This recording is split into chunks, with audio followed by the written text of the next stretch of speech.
بالنسبة لهاي السكينة، هاي السكينة تعتبر سكينة مطبخ أو سكينة شيف، قطع اللحوم والخضروات بها.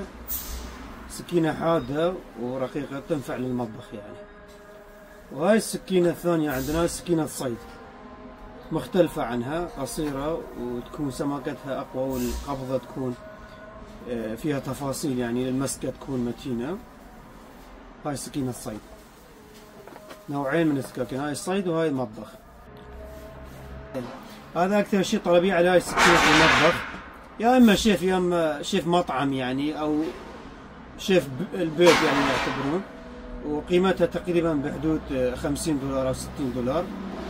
وهاي سكينة الصيد أغلب شيء الرجال أو الشباب يستخدموها للرحلات والصيد، قطع الشجر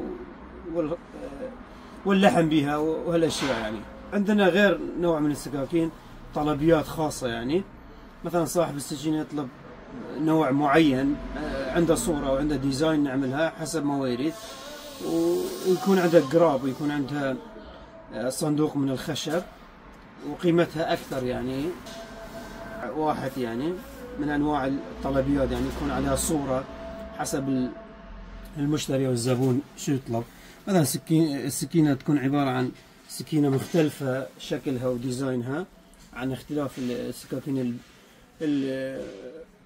يعني المعروفة عليها، تكون ديزاين مختلف ويكون الحديد مختلف ويكون الطلبية حسب ما هو يريد، إما صورة إما اسم، يكون مغلفة وترتيبات، يعني يكون حتى قيمتها أكثر، يعني بهم بحدود $200 أو $150 بهالحدود.